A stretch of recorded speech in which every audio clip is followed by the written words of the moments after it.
All right, guys, I want to touch a subject today that maybe will help you throughout your life and talk about productivity and achievement or something of that sort. Many times we feel stuck in our lives. It seems like nothing is going on. We can't seem to achieve anything. We can't seem to accomplish anything. Here I'm going to give you a few points in which maybe you can help you out to jumpstart a stuck situation that some of us experience in life. So I'll give it to you in points. The first point, in order to achieve something, you have to set goals. You have to know what you're achieving. So setting goals to become productive and to achieve, you need to set goals. If you haven't set and created real goals, you're never going to be able to accomplish anything. And everybody, as I said to you before, everybody wants to be a millionaire all day long. But that takes, more than just a desire to become one. It takes good planning. A real goal needs to pack inside of it incentives that inspires you to take actions and look for opportunities. What's your incentive?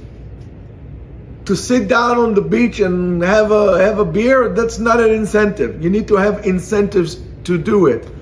How do I go about it? Well, first of all, you got to start with SMART goals. Goals that you're able to attain. Start small and start learning to achieve. Set goals. Something that you could actually build on and develop on. Be very clear about your goal. The goal has to be very, very specific. So you need to set SMART goals. For example, if you're going to tell me, oh, I would like to become an astronaut. Well, let's put it this way. Regardless of what anybody tells you, you cannot become an astronaut. It's too late. Realistic goals? So you need to have SMART goals. Like, for example, I would like to run a 5K. I would like to do Daf Yomi, right? Daf Yomi, again, is a great example of how to set appropriate goals. So be very clear about your goals. Break your goals into action steps. Your goal needs to be actions. Like, for example, I tell you many times, people go to school and they don't know, they just go into whatever everybody else is going. And then they will wake up when they're 60 years old and says, oh my goodness, I messed up my life. So you don't need to do so. Go look at somebody else who is 60 years old and see, do you want life like this or not? How do you want your life to look when you're 60 years old? What would you like to accomplish by the age of 60? Let's say you're 20, so that's 40 years. That's the time of the desert. Or your retirement age will be 67. So until 27, you have time to start thinking about it. Then you have 40 years to put the effort in. Just like they were in the Midbar, 40 years. They knew they need to enter the land. 40 years you have to. How do you want your life to be at 60 years old? When I'm here, and then I'm there, and okay, how do I get from point A to point B? Set very clear steps of how to go to reach your goal. It has to be in steps. You don't say, I want to become this, and I don't know how to get there. The steps needs to be set. I need to do this, and I need to do this, and I need to do this. Now, the plans needs to also be with time-wise.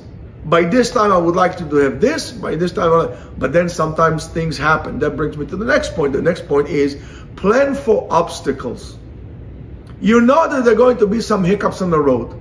For example, you're sitting down, you're writing your thesis. All of a sudden, the guy tells you, listen, you got to do some corrections. Oh, I didn't plan for this. I thought I'm going to be finished by this date. No, plan for obstacles as well. If you learn to plan for obstacles, you'll be able to avoid a catastrophe happening.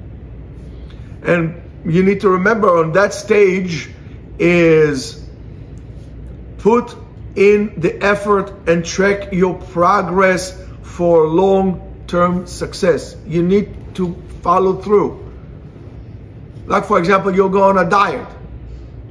Measure. People say, don't weigh yourself daily. Weigh yourself once a week. No, weigh yourself, You see, today you ate more. Okay, why did I eat? Why did I gain weight? I didn't eat so many calories. So why did I gain weight? Oh, my sodium intake was high. Right? You need to monitor your steps. You need to be very careful monitoring your step, monitoring your progress. So if you are stuck, the first reason is because you haven't created real goals for yourself. You can't achieve anything if you have no goals. So that is in terms of goals. The second step is that prevents you from progress and from achievement is the following. You are holding on to bad habits. You have bad habits. Needless to say, you gotta get rid of it. Going back to the Midbar, right? They had bad habits. They got used to handouts from the master. They got used to handouts from the master. They didn't want to be free. They would rather go back to become slaves than to be masters of their own destiny. So there is a reason why we aren't being productive. And the reason is, the reason is because we aren't actually being productive. The reason why you're not productive, because you're not productive. Why you're not productive? And these are the things that we are doing that are sucking away precious time and energy from us, because we're basically wasting it. We are going into the red zone of the RPM all the time. So what do I need to do? I need to break bad habits. I need to know what my triggers are. In order to break bad habits, I need to know what my triggers are. What triggers me? I need to swap habits. I can't just get rid of this habit and then leave it vacant. I need to substitute a bad habit with a good habit. So swap habits. I need to be very mindful. Being mindful is I need to be aware of what I'm doing. Experience what you're doing. Be very aware of what you're doing. You know that if, for example, you're going to sit down in front of their computer and you're going to check on I don't know, YouTube, you know that you're gone for the next 3 hours. Guess what? Don't go into YouTube. And if you want to go into YouTube, put yourself on an alarm clock, get yourself one of those cooking clocks, put yourself on 20 minutes, whatever happened, 20, that's it, and then you get up. Don't say, and if you cannot do that, so therefore don't go. Break switch the bad habit with a good habit. Be mindful, and then prepare for slip-ups. Be prepared for failure. You're going to slip. Something's going to happen. So what you're going to do, if there is going to be a slip-up, if there's going to be a mistake, so what you're going to do, A, to prevent it, and how you're going to act once you get it. It's like a person who learns how to drive. They teach you how to drive, brake, accelerate, turn, and so on and so forth. But nobody, unfortunately, teaches you how to handle a car in a loss control situation. For example, if you drive on ice and you step on the brake and the car starts sliding, what do?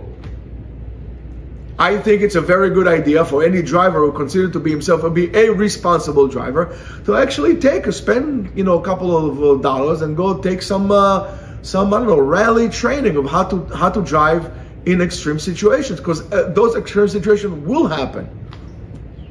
How to react. Accidents happen because of that. We freeze. There's going to be a slip up. How are you going to prevent it, and what are you going to do when that happens? Another reason that prevents us from being productive and achieve things is number 3. You want the comfort of the familiar, which I tell you this all the time. All the time. We know that we should be pushing ourselves to do new things and develop better. We know that. But for whatever reasons, we can't. Why? Because as much as we want to step up, we don't want to. As much as you would like to finish your 5K, you don't want to go out and run.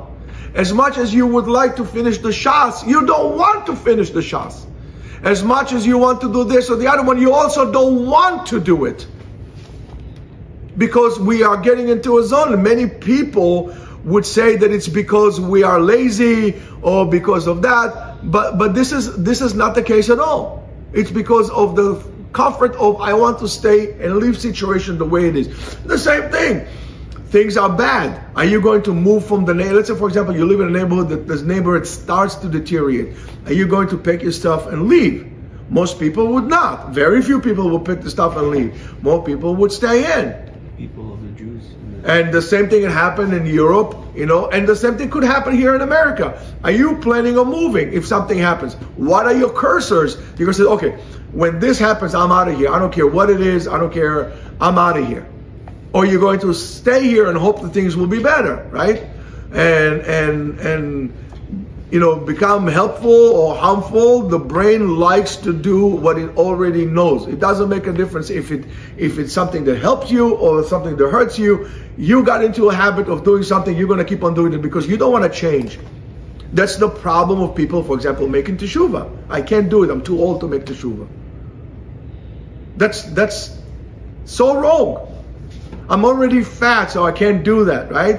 So the routine behaviors tie in fear of failure, and they tie it into self-doubt, and your brain will be really hell-bent on staying on its comfort zone. The problem is the comfort zone. Your mind really will hell-bent to do whatever they can in its power not to change. Not to change. And that's a huge issue for us. Number 4 will be that we see problems and setbacks, right? Stop judging everything, and to that matter, yourself included, for shortcoming and failures. There could be failures. Nobody guarantees to you, and don't expect that just because you decided to put an effort, you're not going to fail. There are going to be failures. There's going to be setbacks. There's going to be unexpected changes and so on and so forth. It's a part of the game. You're so much afraid of failure that you're not going to change. I would rather try and fail than to live all my life in the thought of I could have and should have, but didn't. I would rather fail trying. At least I tried. And I know I failed, so it didn't work for me. So you know what, I'm going to go somewhere else. But to sit in the situation that I am, not even trying, and thinking, I could have been, I should have been, I can do this better, but I didn't, that will eat you more than actually trying. Because you know what, it didn't work for me, I'll go somewhere else, not a problem. Let's switch. That's something we need to remember. Solving problems requires us to consider the solution. And which really comes from studying the problem and working it out. You can't come up and find solution for something that you're not willing to analyze. What caused me to fail? Or what caused it not to succeed? Once we focus on finding solutions, the problem suddenly isn't as problematic as it was. In other words, people always, and I want you to remember this line that I'm telling you. There are no problems, there's only solutions. Most people like to have problems and like to create problems. They don't want to fix the situation. Why? Because of all the other things we said before. All these 3 things we said beforehand. Because it's comfortable to stay in the state that there's at, because it's habits, and so on and so forth. You have a problem? Find a solution. If there is a problem, there is a solution. There's no problem, there's no solution. So stop being a problem seeker, becoming a solution, a generator. No problems, only solution. And whatever you are doing, we're doing math or you're doing life and so on and so forth. It's all about your approach. It's all about, and it doesn't make a difference. You're sitting down, you're learning algebra, or you're trying to figure out what you're doing on with your life, or how to put to put a bookshelf together, or to put an IKEA, furniture together. It's all about your attitude. It's all about your approach. It's all about your attitude. And if your attitude is bad, that's how it's going to be. Change your attitude. Change your attitude. That's a very big thing. And again, I'm sorry to say it. Most people I never taught to find solution. I never taught to do it. They always, and we're going to get to the next point, which really brings us to the next point. People are very involved and in love, should I say, with their story. It's my story. Like, right? People always have problem, medical issues. Oh, my medical issue. Oh, I have a problem. And the story is we can all, believe me, we can all list of reasons why we are not doing what we're supposed to be doing. We can all come up with reasons why why is that? I have, my leg hurts, my back hurts, my this hurts, my, I don't know, my brain is shrinking, my prostate is enlarging, my this or my that, or the weather, or my shoes, or list upon list upon list of things of what I know that I should be doing when I'm not doing. And whether it's because we are also sometimes too busy, or we are too fat, right? Or and you can fill in the blank, we don't like to, or we don't like that person, and so on and so forth, or my wife doesn't allow me, or my husband doesn't understand me, and so on and so forth. It's always a story that you have as an excuse of why you're not doing what you're doing. We all have excuses for why our life is the way it is.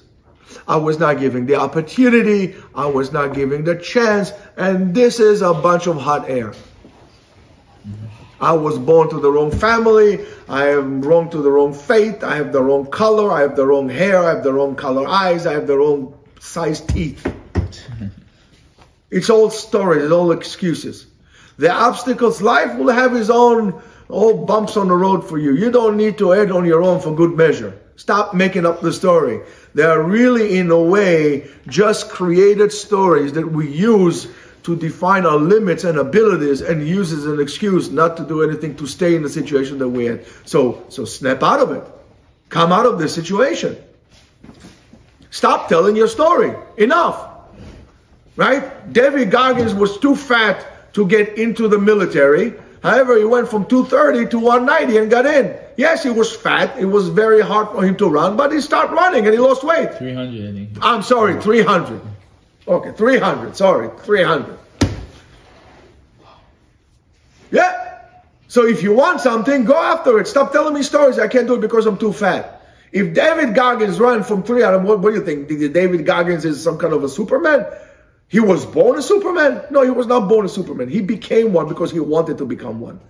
The reason why you're not is not because of anything else, because you don't want to. You tell everybody you want to, but really, technically, you don't want to. You would rather sit down there and veg out and rot inside and outside than actually to get up and do something. That's right. You fall in love with your story, and you basically telling yourself story why you cannot do. You're right. You're too comfortable with the situation. Which again, these are the points that we said before. And the last point, which really has to do with us as Jews as well, and to that stinky situation that we're at right now, and so on and so forth, waiting for 2,000 years for Mashiach to come, and that's why I keep telling you all the time. And then you can fill in the gap. We are waiting for da da da da da. You're waiting for something to happen. You're waiting for someone to happen. You're waiting for Mashiach to do so. You're waiting for this to do that. And, deep down, if to say it, I really think that all of us, but really, we already know what we want out of life. We all know what we want out of life.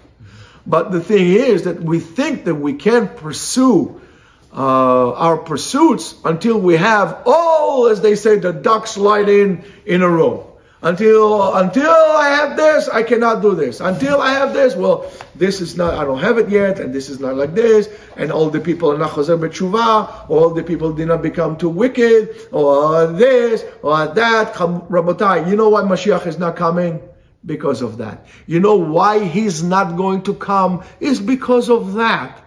We want Mashiach to come in and solve our problems. This is not his problem. It is our problem.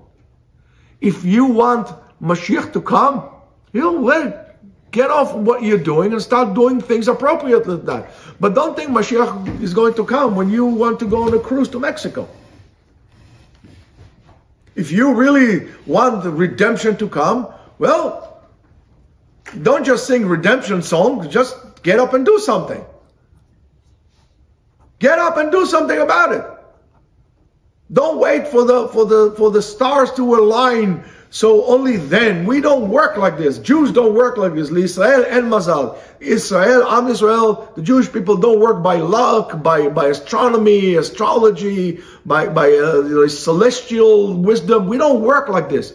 Our approach is, you want something, get up and do it. Get up and do it. Oh, when I retire, I'm going to start hiking. When I retire, I'm going to start learning. When I retire, and so on and so forth, right? You work all your life to reach, let's say from the age of 20 until 67, that's 47 years old, to do something that at the end you're not going to have power to do. If you can go hiking at 30, it's not the same power that you're going to have when you're going to be 67 or 70 years old. What are you doing? What are you doing to yourself? So what I'm telling you, I know it's very uncomfortable for people to hear. Because somebody finally is telling you, listen, buddy, you're full of hot air. Just stop talking about it. And that's it. If you want something, go ahead and do it. And this is how I'm not just pointing fingers at you. I'm going to tell you how to do it. Now, again, it doesn't make a difference, right? It doesn't come without you, but things will not happen by you just waiting for it. Things will not happen because you are waiting for the future to happen. Because it would never come. It would never come. It happens by looking for opportunities and acting right now. Right now. Don't wait for something. When I win the lottery, then I'm going to sit down and learn something. Nothing. It's nonsense. This is what I believe, based on words of Chazal, a true Jewish approach. Life, we didn't understand that. Life as Jews forced us to do that.